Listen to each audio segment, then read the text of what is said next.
Alex, you got a great shirt on today. Thank you so much, guys. I dressed it up. It's floral. It's like floral and beautiful. You know what? I need new clothes. I'm moving to Austin, right? There's a fish. That's a fish. A fish. I mean, I leave in like days. I am not packed. Well, so it's an interesting thing. We don't have to go down too many rabbit holes here. I'm going to drive, but I also might try selling my car.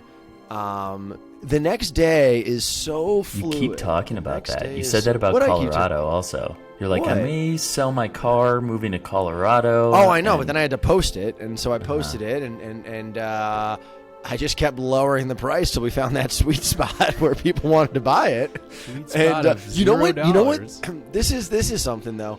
I have like a little anxiety. I've sold my car once before, and the whole time I thought I was getting like taken. Like not like Liam Neeson taken, but like, you know, like scammed or whatever. Yeah. It's one of like the real life things that I don't quite feel. I don't know. I'm Googling. I'm like, how do you sell a car? How do you go for a test drive? You like take the person for a test drive. Then if they're serious about it, they need to put a deposit down. So they would Venmo you. We're just doing it right there. $1,000, or just make sure that you get like a cashier's check. Just don't get. I don't want you to get duped, man. Dude, you wrote an IOU, and it was, and you wrote it it's in on pen, a Marriott napkin, so so you know it's official. Yeah. Guys, well, we're in October now. We made it through September. Robbie was so sad for so many weeks. Robbie was just a sad boy, and I'm coming out of it. I like feel myself coming out of it. I'm going on dates again, getting my swipies on. It's good, and I wanted to tell you both, and also to our listeners, a very gracious thank you. I've gotten some DMs from our listeners saying, "Hey, just checking in, making sure you're okay." That's so nice. I love that. Yeah, and also just the two of you guys, like, I truly appreciate the support and just being like, yo, man, like, we got you, we love you, and I truly do appreciate it. So thank you. Yeah, man, we love you, and I've gotten some messages asking about how you're doing too. So. Is he no, he's good. I'm gonna call him, but he's okay. So we've been texting and we decided that today's episode we're gonna talk about the walls that we put up and kind of the guards that we as three single men put up in the world, and I think we've been doing this thing where we kick off each episode with just a status update on if we're like where we're at. So I'll kick it off. I am still single. I did no date September-ish. I did go on a couple of dates in September, but then immediately downloaded the dating apps as soon as September ended. I'm very much back dating. I was on the West Side yesterday, got a phone number from just the most adorable girl. And then I went on a date last night and had a great time.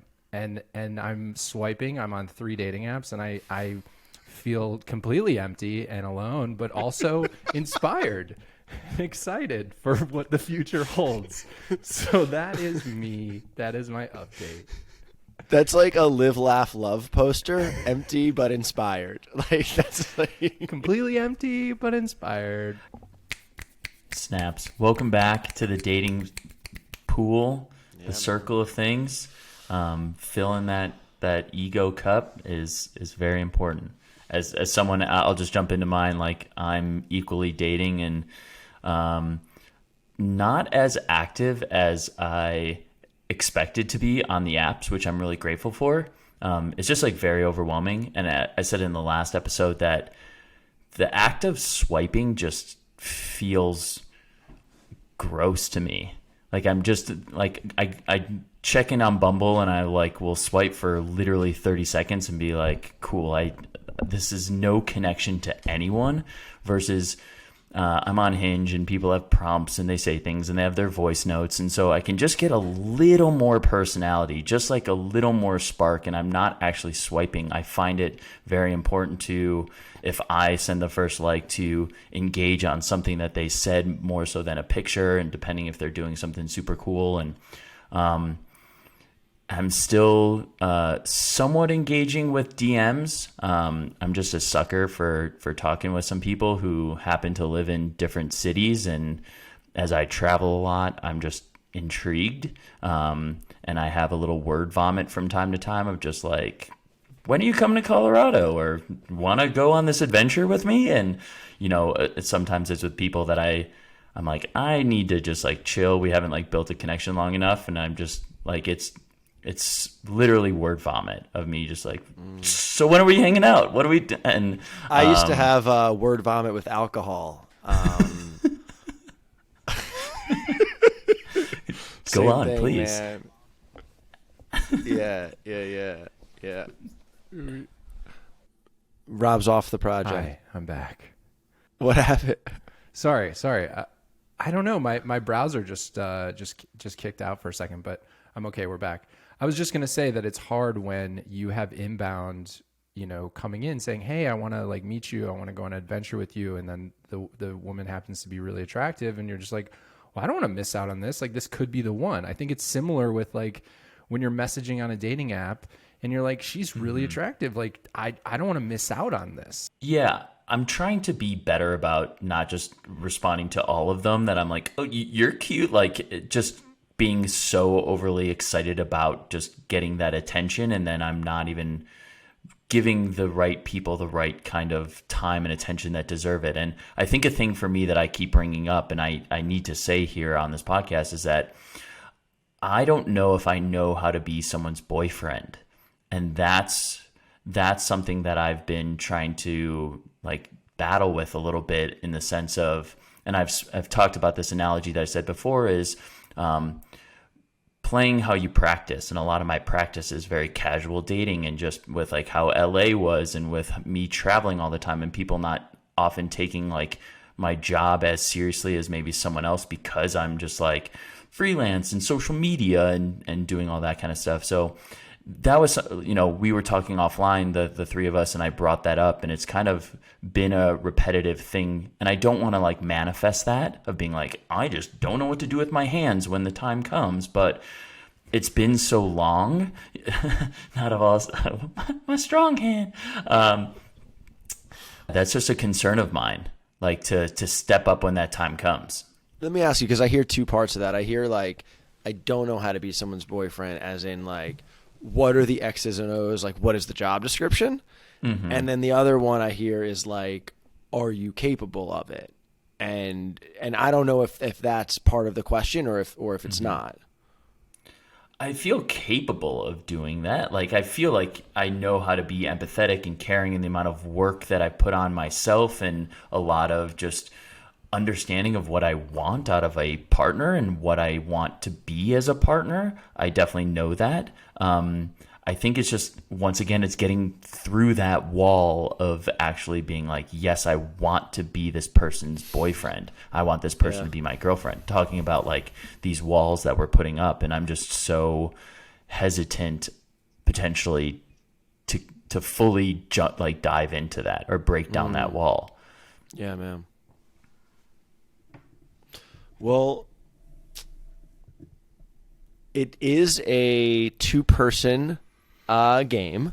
So I think like, the other person in that equation, meaning like the person that you end up being into, I think will help you along that journey. I also think that there is a choice. I remember our mutual friend Dana mentioned to me, and I've said this on the podcast, it was just like, I'm always like, oh, I'll be ready once I meet that person. But there is truth in like being ready yourself and kind of deciding. Like, I think, Alex, you were very intentional at the beginning of us starting this podcast, being like, I'm ready. Like, I really would like a relationship. I'd like a significant other.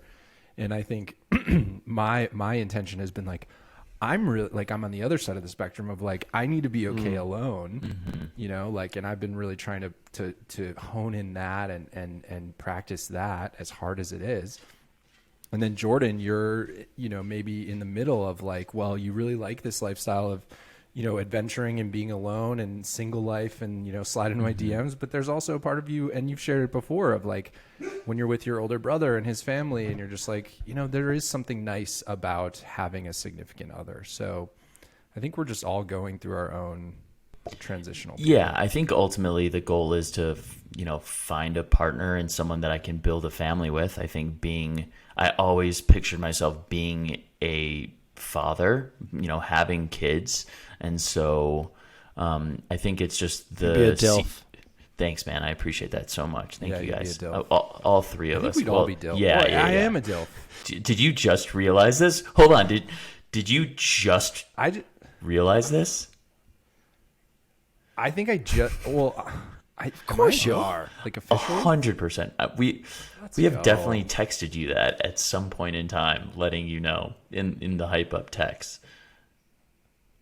What does it stand for? I know. Like, Nice. Are you joking? But what is the third? No, what does the third letter stand for? I'd like to. Like?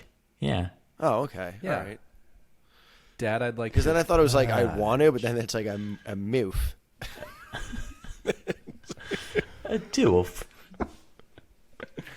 A doof. A dibbly doof. But overall, I'm good. I have some trips coming up. I have, some people I'm intrigued by, and it's just taking it day by day and just working on myself. And it's all good. Nice, man. Wow. Awesome, guys. Good catch up. And what do you want to hop into? I'm too tired to not just.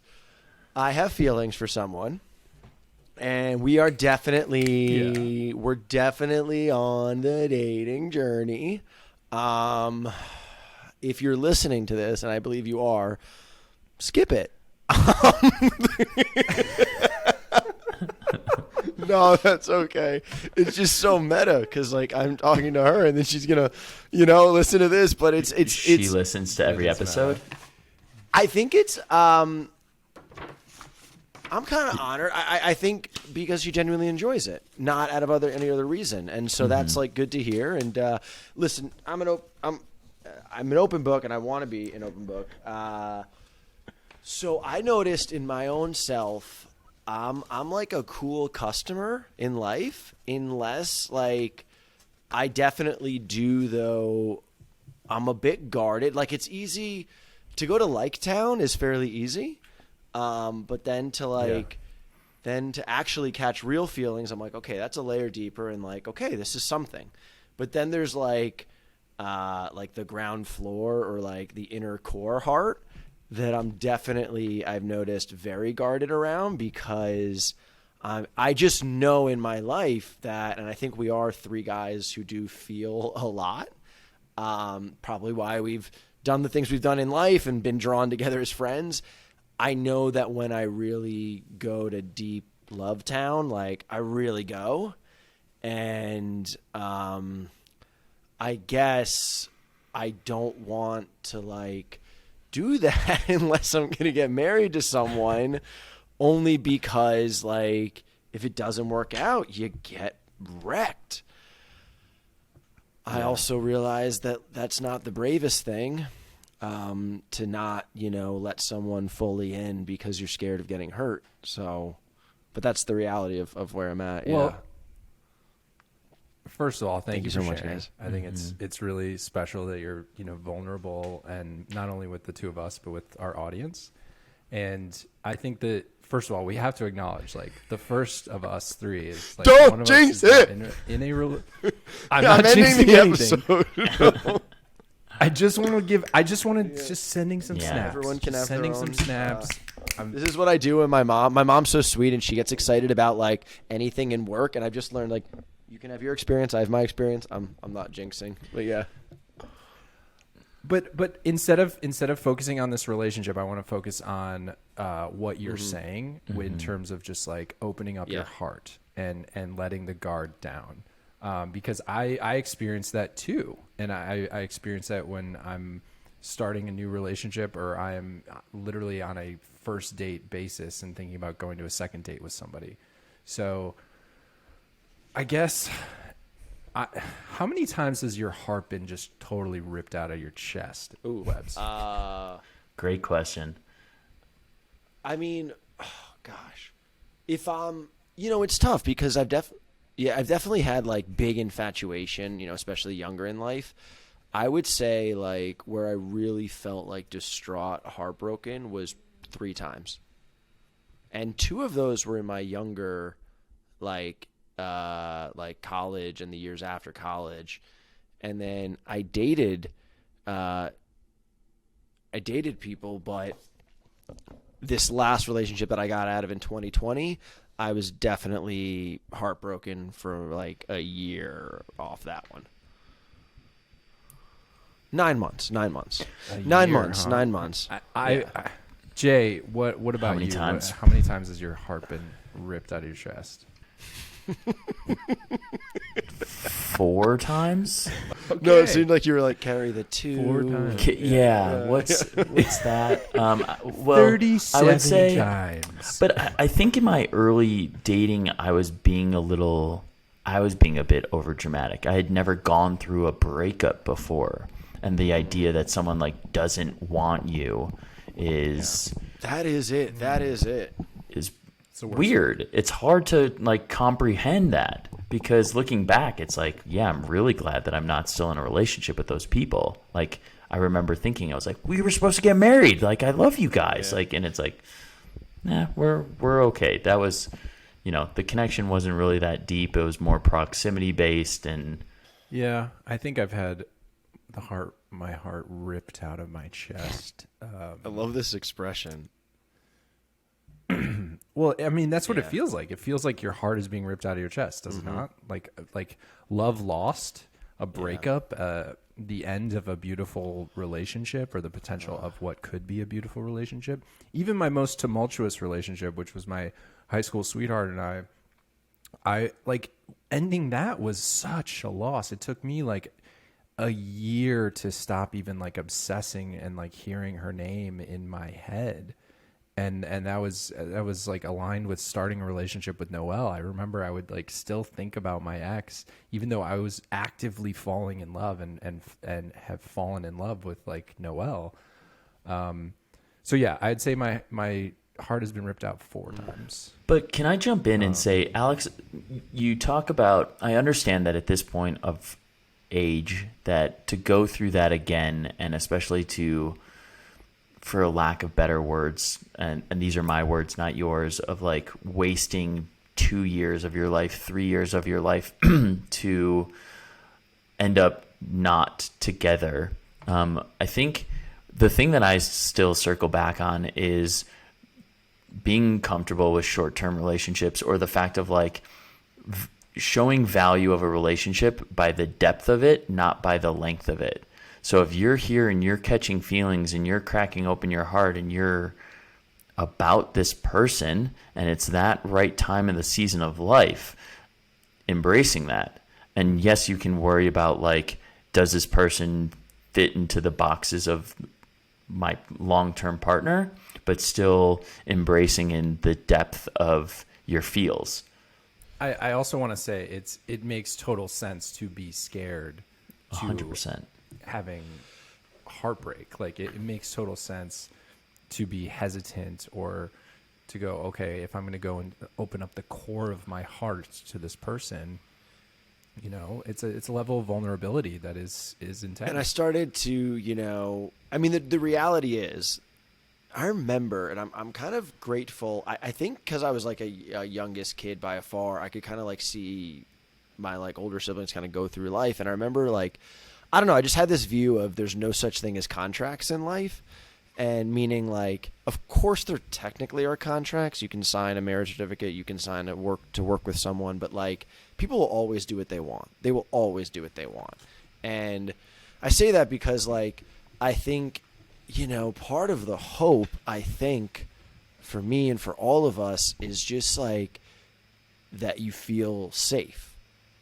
meaning like whether that's your heart or like your acceptance, that you're just like, oh fuck, like fucking finally, like I'm with someone who gets me, they love me, they see all of me, and they're with it, and it's just like you can kind of just like, oh, and maybe not always feel like you have to be showing or proving or earning or serving, or do you know what I'm saying? And I think what's like a little scary is the thought that, you know, can you ever feel that?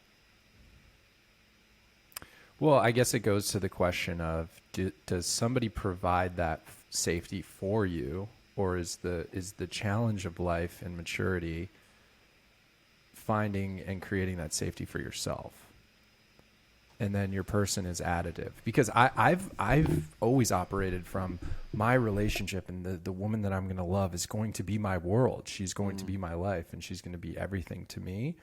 And then I lost that person, and I've been trying to rebuild, and it's obviously really hard. But in that, and the reading I've been doing, it's like, I've seen some posts online of just like, no, a relationship should be additive, and you have to find this in yourself. And it's kind of this like, I understand the safety that you're like talking about, and the potential for safety that comes with like a really beautiful blossoming relationship, where it's just like that person has you, and they accept you in all of your different colors and all of your different looks, and you know, they just love you, and you feel that love.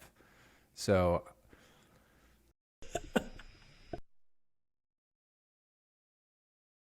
Jordan, you know what's so funny? It's like literally, I'm laughing because you're like, hey, you're taking these steps to be in a relationship, and you're like, I'm not envious of that by any means. That's not where I want to be right now. Like, good for you though, dude. My That's brain's what I'm so laughing messed. at. As you say the envious thing, I'm like, it's jinxed. Like it's. I know. Please. I won't. Okay. I can't help it. I do have a listener question based around what Alex did talk about, if we want to just change up the format a little bit. So this is from Mercedes, and she said, is it a pro or a con when a girl listens to the podcast? Does it make you nervous? Do you think it affects your chances? Does it seem weird that they know all of these things about you before you had the chance to tell them? How often do girls admit that they listen? Yeah. Jordan? Yeah, it's definitely been it's an interesting challenge to go with it. Like I said, like going on a date, like the other week where I got into her car, and our episode was like, I'm hearing my voice over the speakers, and I see like still single, the truth episode. And I'm like, oh, and she's like stops and panics a little. And I was like, well, what did you think? Tell me about it. And, you know, more times than not, everyone just says how much they love it and how enjoyable it is. But at the same time, when you're trying to get to know someone, to have that fourth wall once again broken, where we are being so open and vulnerable and talking about other dates and all of that, to hear that so publicly and to know that, as opposed to getting it right from the source, definitely adds a challenge. Like, I didn't bring it up with the girl from Argentina, and I usually don't bring it up. The fact that there's an episode. Yeah. Dude, a year from now, I don't know if you two are still talking or not. We can talk about that. But a year from now, she's going to somehow stumble upon maybe this podcast and somehow be like, it's me? Like, she's going to be like... I'll give a quick update on that. We did go out a second time. There was no kiss at the end of the second date, and we haven't spoken since. We talked about going on another date, but there has just been no, I don't know, it just kind of was one of those things that I just didn't have that feel or that connection on the second one that you would hope to progress and move things forward a bit.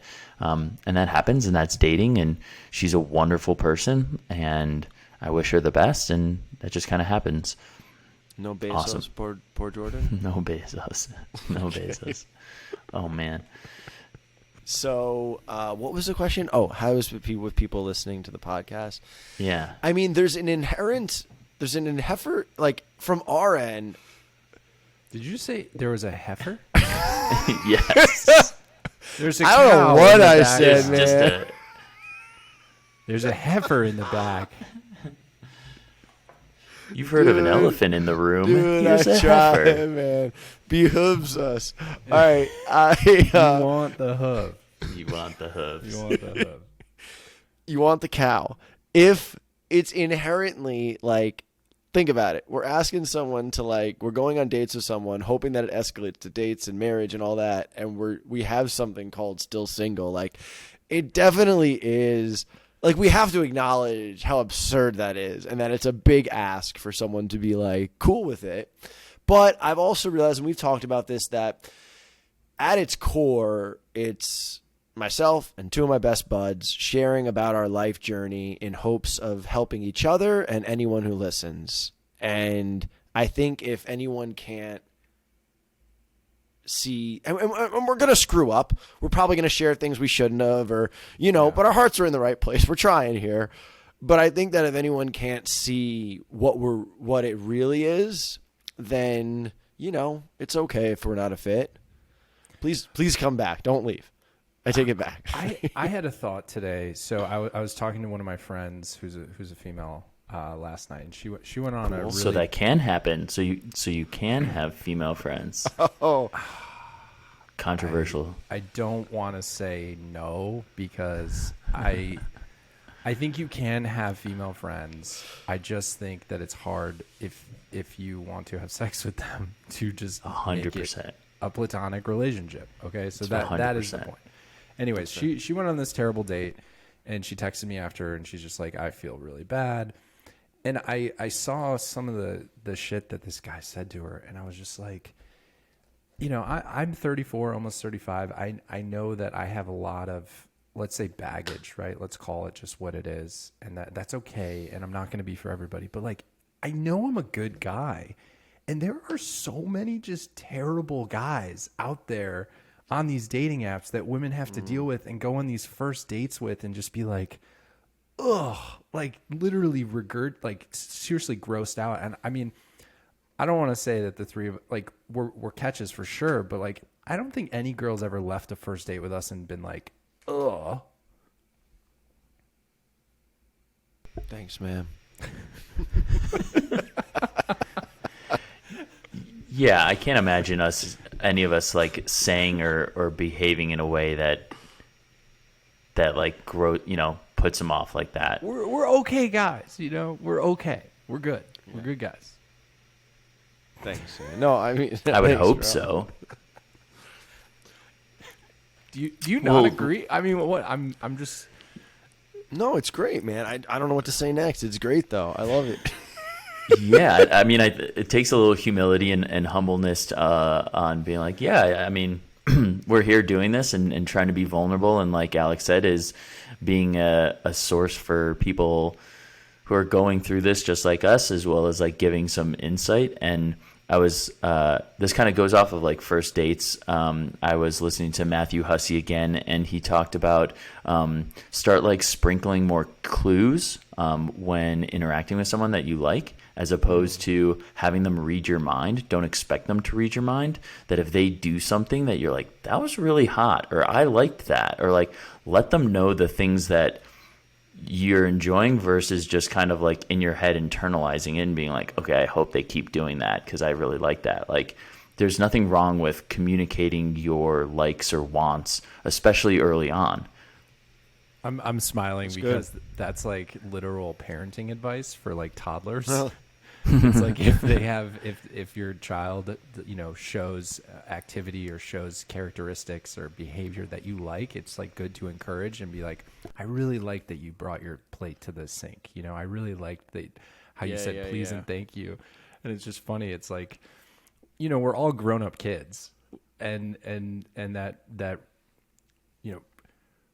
I'm blanking on the word, but like reestablishing, like telling somebody, reinstating that what they're doing is good it's just a positive way of being. It's a good point though, because I'm looking at my own life, like even like friendships or whatever. You're like, oh, like I love it that that person did that, but actually just articulating it to them, because it is true. I know I've gotten that feedback, and like we're human and we want to be liked and accepted, so we're like, okay, good. People like me when I do this. I guess I'll keep doing that.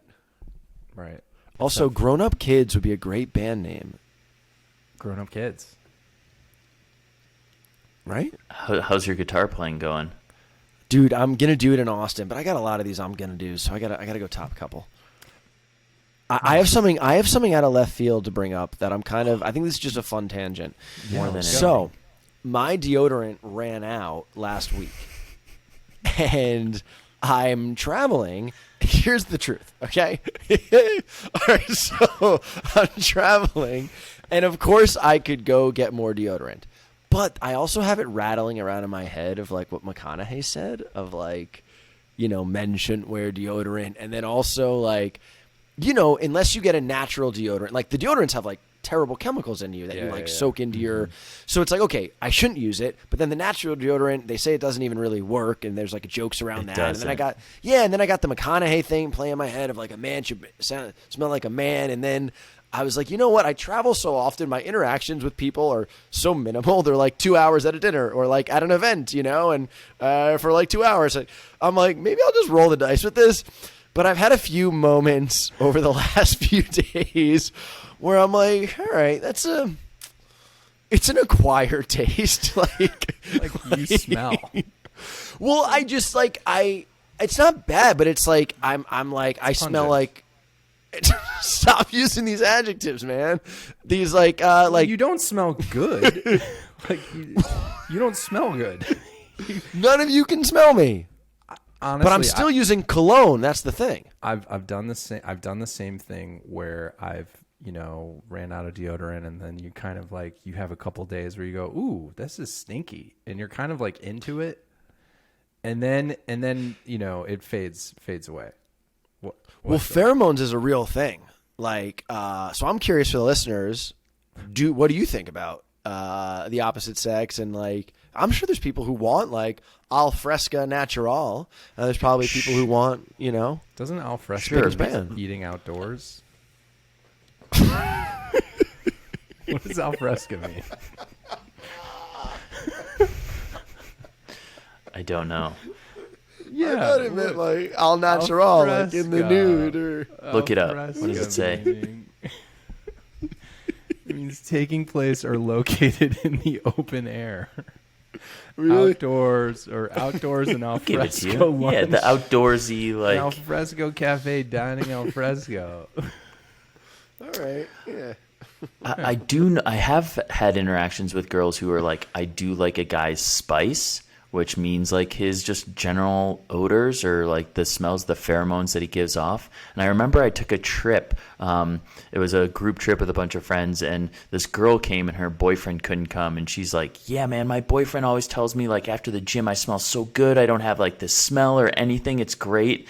And like hanging out with her, we were like, after she left, it was like, she needs to put on deodorant. Like she stinks. Like it. But once again, different people's smells are interpreted by different people. Like you learn to enjoy it, or you're just connected to it right away, where you don't smell it in that same sense. So you almost crave it is different for every people. Like sure, once those pheromones like hit you, you're like, ooh, I really, I miss that smell. I miss that scent. Scent is so powerful. Yeah, I mean, you bring it up all the time. Like, and I think it goes both ways, like both positively and negatively. Like that, if like you do, you're on a good date or something along those lines, and things escalate, that you might not have experienced their full pheromones that like either throw you off or turn you on that much more, and that doesn't get talked about very often. No, and I think we're moving further away from it as we like just keep digitizing how we meet people. Totally. There should just be like a pheromones bar. You just go in and it's just like appropriate to smell people. Yeah, I guess Vegas is a pheromones bar. So just getting back to our main topic of today, which was like, the walls that we put up and the guards that we put up. Alex, you mentioned a very interesting point of just like you don't want to get hurt, and that core part of your heart is you're opening it up, but you're also scared to open it up. And I definitely have some walls that I've put up, just in terms of like introducing women to my daughter or making that a very active part of dating. I've been single now for about a year and dating, and no one's met my daughter. Like no one's met her, and that's like a big protector wall that I'm putting up. And that's something that I just don't want to have my daughter go through any type of loss again. I mean, I think that makes sense.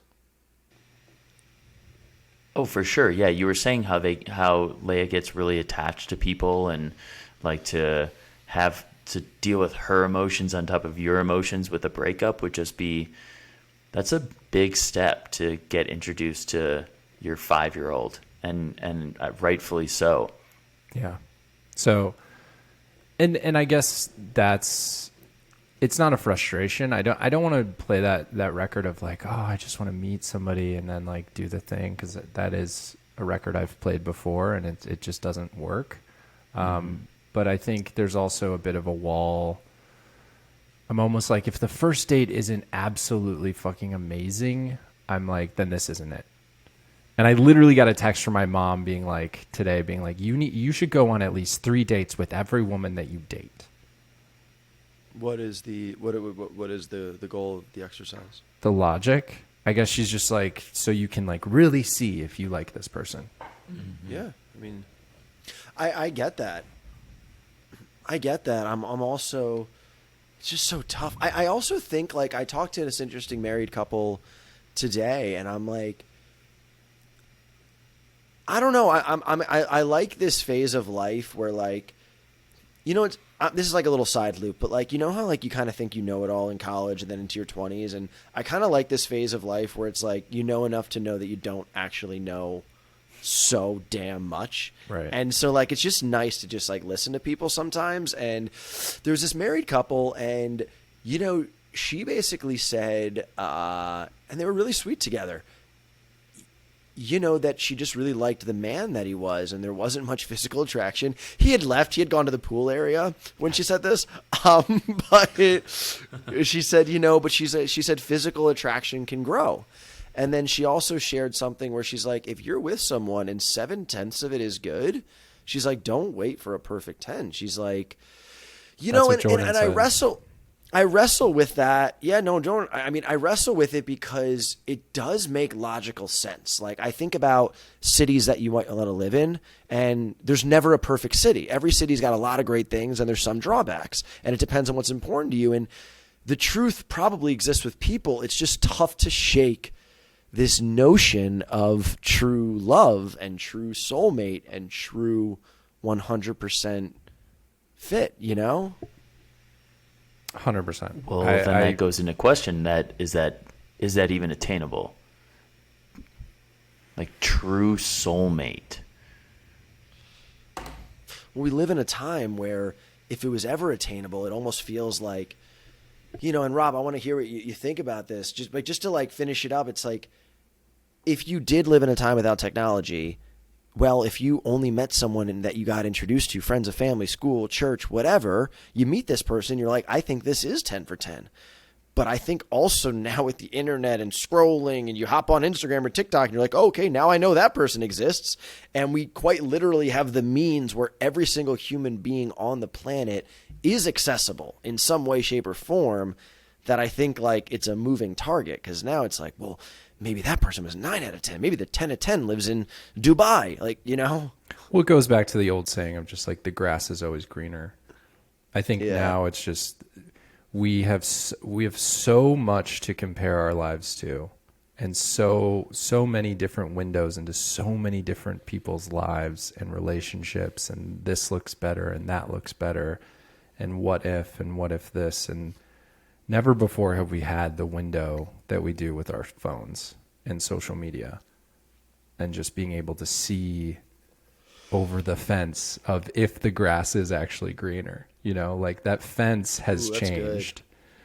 Good. And I think with I do believe in soulmates. I do believe that, that we all are comprised of souls, and we each have this soul energy in us. And that when we do find a partner that also has a soul and our souls connect, that they are soulmates.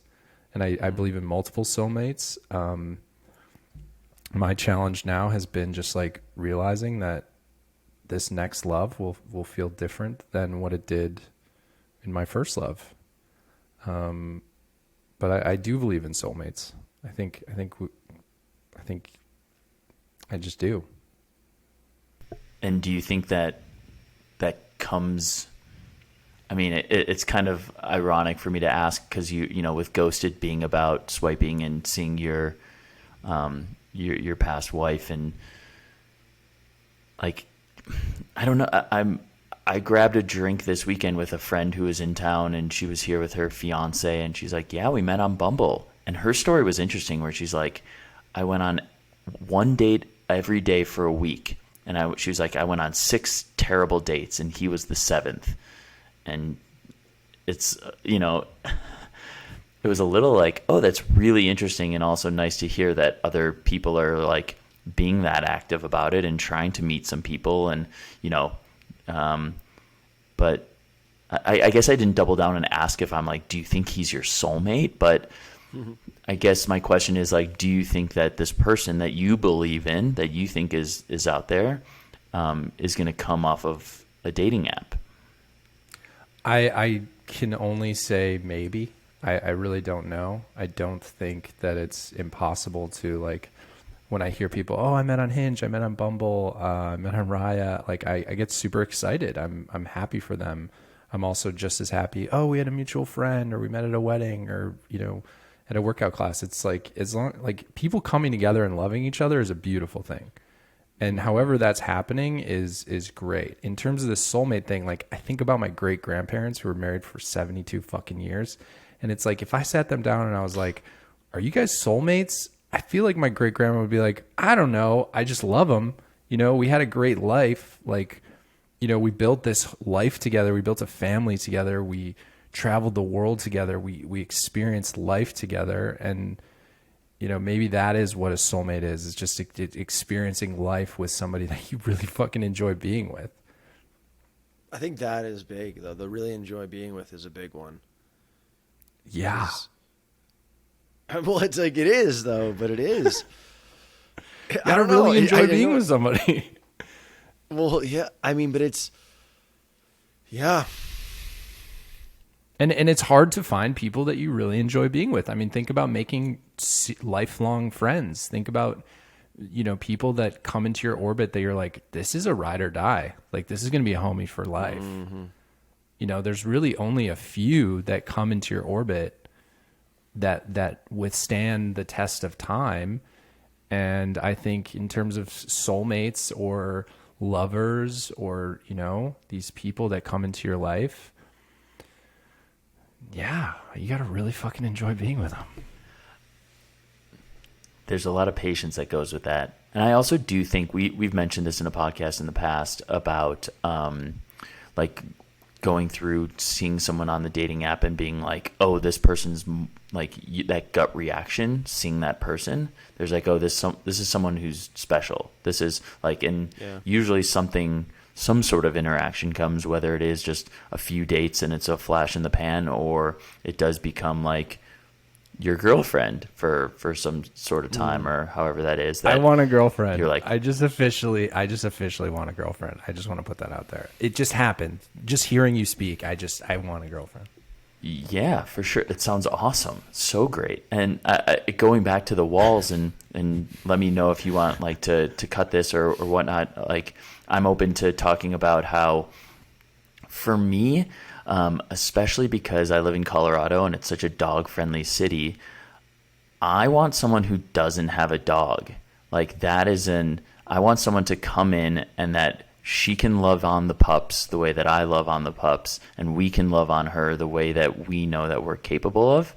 And to bring on an additional, relationships are hard to begin with. So I know me having 2 dogs adds like baggage and a challenge, and especially that my 2 dogs are territorial and they're goofy and quirky, and I'm goofy and quirky, so they probably take off, from me a bit.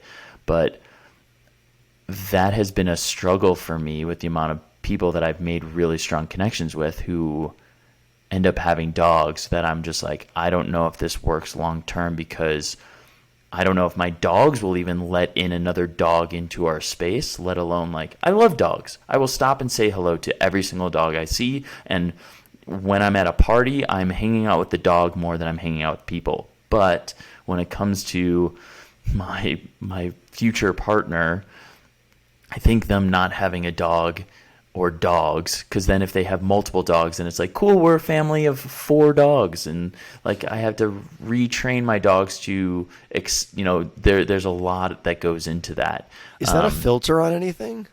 Can you set it as a setting or something? Yeah. No, because not a lot of people. I don't think so. Okay. I'd have to look into that. I first of all, there's plenty of women who don't have dogs, and I believe she's out there for you. And I can relate. I can relate in terms of I have a child. You have a dog. Oh no, yeah, right. You have a kid. Yeah. I have a kid. It's a human child. Human Human daughter. That's my bad. It's not a dog. She's a human being. Anyways, so my human child and I, we are a package deal, and there's part of me that I'm like, I don't know if I want to be with somebody who has a kid, or what that means. But I don't know, man. I'm just open. I'm slowly opening up this heart again, after it being really closed off for a bit, and it's scary, but it's opening up. Dog or no dog, or daughter or no daughter. It's inspiring. I mean, it's the right answer. It's the right answer, to have an open heart. I mean, every faith is love and forgive. And it's in movies and energy, they're what's the most powerful force? It's love. It's it all points, all these different things point to one direction, which is love, love people. And so being guarded or limiting that is just a fearful action. You guys texted me today because I know, but I sent I'm a sad boy, my daily sad boy text, and Weber sent a response of just we love you, man, and I was like, you guys do love me, there is love there, and I love you back, and there's various ways to get. My daughter loves me. I looked at her today and I was just like, hey, can I have a hug? And she's like, all right. And she gave me a really nice hug. And it was just she loves me too. There is so much love, and there's so many ways, forms of love in the world, whether it's through best friends, through a daughter, through a dog, through a significant other. And I know we're 3 lovers here, and we're trying to find the counterpart of that love, that reciprocation of love. Jordan, do you think you're afraid to be somebody's boyfriend because you're afraid to get hurt, or are you afraid more that you cannot love or cannot give yourself over to one individual right now? For the record, I'm not afraid to be someone's boyfriend. I was saying that I don't know if I know how to be someone's boyfriend. Got it. To what it is to get over through that wall, to be yes, I'm your boyfriend. I want you to be my girlfriend. I'm going to commit to this in a way that I fully want this. I'm going to, these are things that I want, where it's I'll deleting the apps and not talking, removing all the incoming DMs and all that kind of stuff. It's just, I think it's just that connection that you just kind of know, in that sense that you were saying of just giving it some time, feeling that connection in the first date and then the second date, and not getting tired or burnt out by them, or, them, when they reach out to you, that you're equally excited about that, or, that there's nothing wrong that you can say. And I know I've said that before. So I'm not afraid to do it. I guess this is a thought that I had of just and even in my last relationship, I feel it was a little bit more just filling this gap. It was very much of like a COVID relationship and wanting someone to come and travel with me and just always be there, and the consistency of it. And, you know, it was a lot of fighting, and it was a lot of emptiness of I love yous and things like that just to like keep the peace. And so that feels a little fraudulent on my end, as well as just like, then it's been a while since that relationship even. So I guess I don't want to manifest this, like I said, or I don't want to keep saying it and then speak it to truth, because I ultimately do know how to care for someone and commit to someone. Right. It's this concern that it's just like, okay, the more that time passes and the more that I look on that last relationship, I just feel like I question myself in the mirror a bit. Do you guys ever use the term like that ship has sailed? That ship has sailed. Sure. Yeah. When did you use it? Like I've been using it thinking about, I'm thinking about it in terms of, at the docks, the ship has sailed. Like I'm thinking about exes, and I'm like, there it goes. There goes that ship, and you're not on it. And it's like, right. What are you going to do? And you're just like, there's going to be another boat, right? Like there's going to be another ferry to Catalina Island. And you have to like believe that. But there is sorrow in that ship sailing. There's sorrow. Mm-hmm. Weber, you're like stuck in thought. Well, I mean, I just know a little background on maybe this ship metaphor that you're speaking of. I'm just saying in general, there is truth in the ship has sailed. Like that ship that maybe had leaks in it, and I don't think it made it to Catalina, man. I think it had rot. And there was rats on it, dude. It was just not a good. It was a fine ship. The ship has sailed. The point is the ship can sail, and there are more ships. I'm just saying. Do you guys ever say that to yourself? Like the ship has sailed? I've said it. I don't think I use it very often. If you're asking, like me using. What is it? An analogy there? Analogies. Metaphor? Yeah. What are some of the analogies you guys use for just life in general? Oof. Weber, I know you got a lot.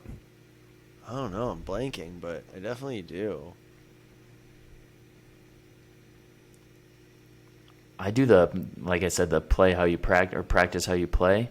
My mom would always say haste makes waste, but I think that's a metaphor. Oh, I heard one last night on my date. If somebody shows you who they are, believe them. Oh, that's good. Yes. That is a good one.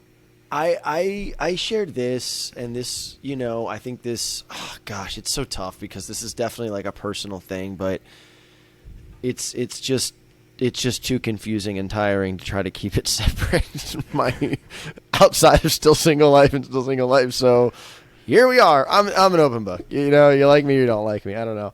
But we like you. Thanks, man. Thank you, Jordan. Say it. I love you, man. Thanks, bro. Ooh, one up to you. I was saying, you know, I think just this is a metaphor. This is what I thought of it. Like so many things change. Obviously, they're changing in my life. I'm moving to, Austin, and who knows? That might be forever. Who knows? One thing at a time. But like, I guess the external, like, will always change. And I kind of was thinking of this metaphor of like, if you're going on an expedition with someone, like, all right, like we're going to have to like go through the beach, and then there might be a desert, and then might have to climb a mountain, and we might have to swim through a river, and we might have to like there's going to be all these changes, and there's going to be hard moments and great moments. But I think like where I'm at in life is I want to know that I'm going on an expedition with someone, and we're in it. We're in it together. I don't want to like get to the river and then have someone be like, I don't know if we're actually swimming partners. It's like, hold on, wait, we were good in the beach, but now I think that is kind of where I'm at in life, is just like, I'm ready to let someone in, but like in it, I'm just like, I am this kind of person of like in or out, like, you know? Well, I'll just say like what you're talking about is like your ride or die, right? Like you have your ride or die partner and lover and best friend. And I just remember when Noelle and I first started, I was much younger, 12 years ago. The point is like, I just remember being like, this is fucking it. Like commit, like get into it, commit, and just give it, give it your all. Be the best boyfriend you can possibly be.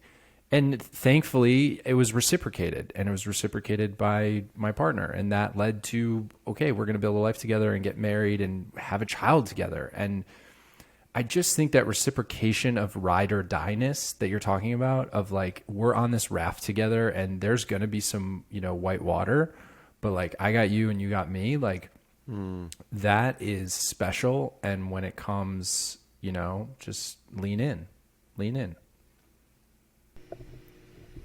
Well, going off of the concept of building a wall, or the topic of this episode, I have a question also from the audience as well. Yes. This is from Sylvia Cunha, and she writes, "Hi guys, I just started listening to your podcast, and I have a question for you. I've been told if a woman is warm and nice, the guys just lose interest, so we have to be kind of cold and don't be completely open to keep the guy's interest. What do you think about that?" Jordan? I mean, being cold is definitely a turnoff. Like if someone is just like not showing interest or being just generally closed off. I mean, I don't need to know your bank account and social security number and mom's maiden name, but that's super helpful if anyone wants to send me that information. I disagree. I think being yourself, because you then flipping on its head, like the way that Rob said, of just like, if I know after like most people don't even, you get the first 5 seconds of a date, the first date of whether or not like you're into it or not. So if you're going to be like, what you're making a face. I'm making a face only because we read the game, and I've noticed that when I'm in the wild now, I'm like negging a little bit more, or I'm like not playing as nice as I used to, and I'm almost being like, not hot guy Rob, but just like not like I'm bushy tailed, like I love you so much, you're gonna be the one for me, and I don't know if it's What's the response? it's positive overall. It is overall positive.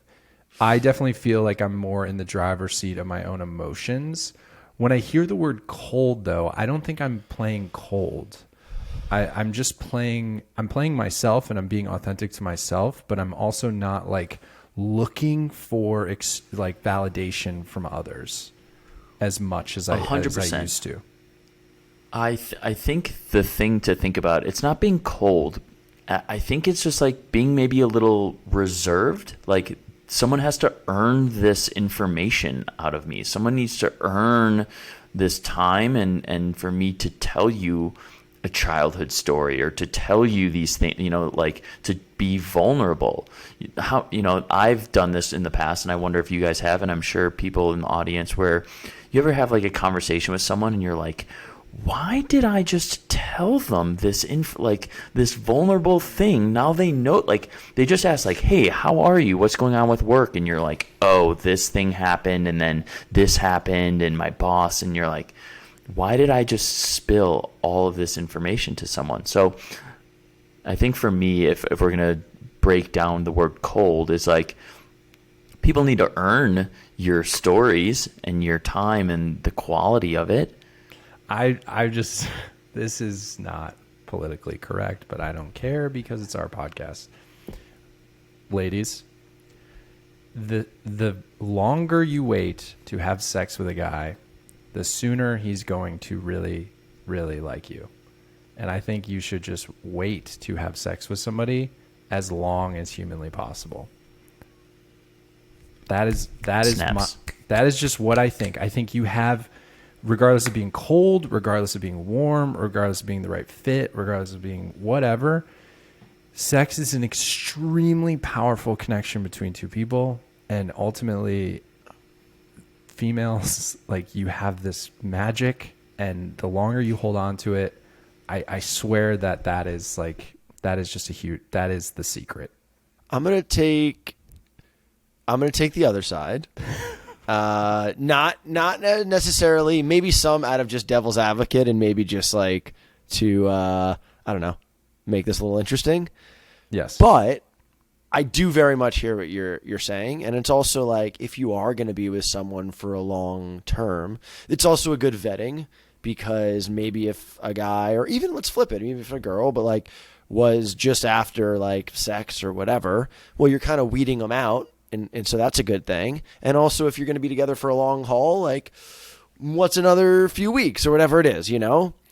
But I'll also say that if you really do have like a deep connection with if that is the first date or whatever, and be wary, like, you know, be a little skeptical, make sure it is a good connection and not someone just like playing the part. I don't know. I almost feel like the connection is deep enough that it's just do what feels right. And if that's the first date, great. If it's not and it's months later, great. But I think it's also okay to listen to like if you really connect with someone. But definitely keep your eye up in case they're just playing the part. Hearing your argument actually has made me try and rewind my argument a little bit, because Sleep with me right away. I've definitely, I have had sex on the first date and had really meaningful relationship with that person. So it's more in the sense of answering the question of like, should I be cold or should I do this? It's like, if there was a magic card that you could hold on to, I believe it is that sex card. That's what I'm saying. I agree. But I also agree with what you said, Alex, of like, if you're feeling it, yeah, fuck yeah. Sex is awesome. And sex on the first date is like, fuck yeah, awesome. So I'm just saying, if it like, was magic Pokemon, card. it would be, Did you just say Pokemon? Did you say Pokemon? It's How do you say it? dude. Pokemon and Pokemon Pokemon. are Are two you different kidding me? things, by the way. You've been calling Pokemon for 2 decades. For 2 decades, he has been saying Pokemon. But yes, what is give us this analogy No, it's for great. for Pokemon. Pokemon. I'm dying to hear it. Pikachu. No, man, I've never played it. It's trying to Pikachu's catch 'em magic all. card. I don't know. You're just trying to catch them all. All right. Gotta catch them all. Yeah, it's totally it. I think circling back to this idea of like Yeah. putting walls down and just going into this, what we said at the beginning of like, is this hard to have a podcast about our relationships and dating while we're literally living and it's meta? I think this is a version of all three of us, putting walls down. This is being vulnerable, and this is sharing, and I don't think there's anything wrong with that. Obviously, our intentions are not to hurt anybody or to upset anybody. This is just, three besties talking about dating and life. But I want to give you both snaps for sharing, because it's important, and being vulnerable, it's important. And this is going to lead into our final question of the night. This is from Linz Rosso, and she asks, "Why do you think men are so unavailable emotionally / lack emotional intelligence so much these days?"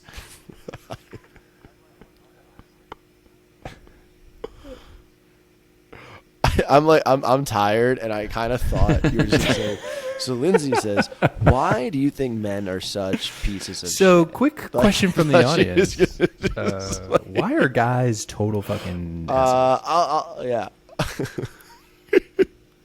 I mean, it's just, I hate to say it, but it just, I think we live in a time where it's really great that, and I think the internet's helped. I think maybe just, I don't know, us being maybe a more sensitive generation. I think and self-growth being important.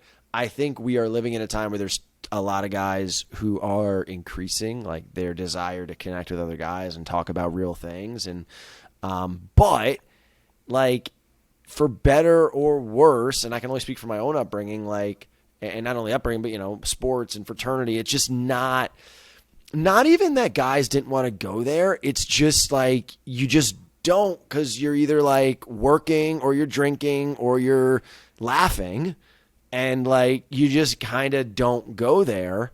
And yeah, I would say it just hasn't been as part of like being a man as maybe of recent.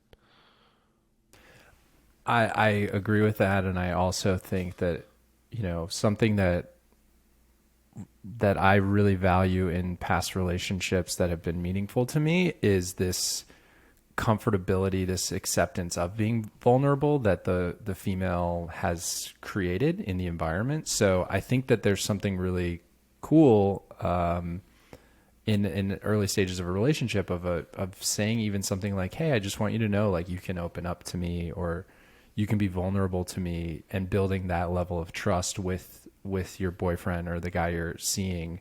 I don't think there's anything wrong with that. And if the guy responds with like, oh, yeah, whatever, Karen, I'm fine. I'm fucking fine. I'm gonna get a beer. Then it's like, all right, you're dealing with an emotion, you know, kind of an emotional, immature person, and that he might need to go to more therapy too. Yeah, I think it's generationally we're getting better at it. I would say men therapy and the importance of that, or being a part of Men We Admire and having that men's group and needing that and wanting it. And I appreciate Alex, like, creating that space for us and for men, and you know, opening up more groups and seeing that. And so I do think now more than ever, men especially, are finding comfort and space to be that. But I think just systematically and generationally, it's like, you push your feelings down, rub some dirt on it. Like, that's how you're told to be a guy. And so you don't more times than not. That's my thinking around it. I mean, I have an array of emotions daily, and it's a practice to just like be able to just say, suck it up, and just like, you know, move. You know, it's hard. So there is a balance. But I think in terms of an emotional connection for like a relationship, you do want to have a safe space with your partner for the guy or the girl to be emotionally vulnerable. I think that goes back to this idea of like a ride or die. So yeah, thank you guys so much for sending in those questions, and you can always DM us or send it to We Are Still Single on Instagram at We Are Still Single. Guys, this has been like a really, really good episode. I think we're podcast junkies. Like, we just love podcasting. This is good. Well, listeners, thank you so much for tuning in. We'll be back next week. We're doing a special Halloween tribute episode, which is going to be a lot of fun. So definitely subscribe, and follow Jordan at Jordan Kahana. Follow Alex at I'm Alex Weber, and follow me at Rob Michael Moore on Instagram and TikTok. Yeah, why are you laughing at me? I'm laughing because I'm gonna get a costume and it's gonna be great. I'm laughing because I'm like, I gotta do it, because dude, I already got my costume, so you 10 better minutes before we record, and you're gonna see me with like it's because I'm like I'm like the Tropicana fruit person. Like, also to our listeners, we love when you DM us and we're like, we heard the episode, it was so good, thank you so much for sharing. We really appreciate when you take 10 seconds and write that on Apple Podcasts as like a review and leave a 5-star rating. So if you feel inspired as to just review, please do it. We read them all and love them so much. One other, could you tell one friend?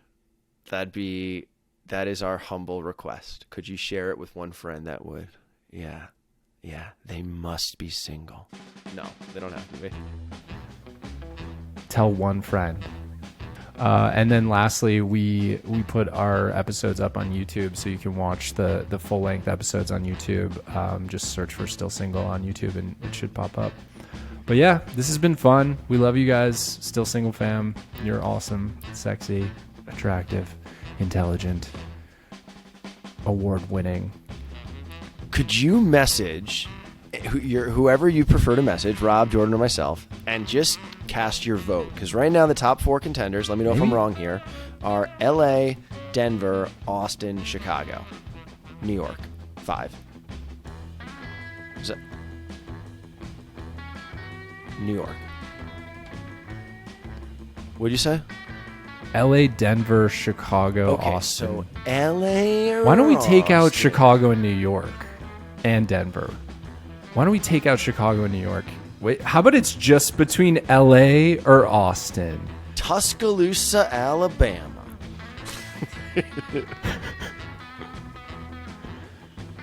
Really?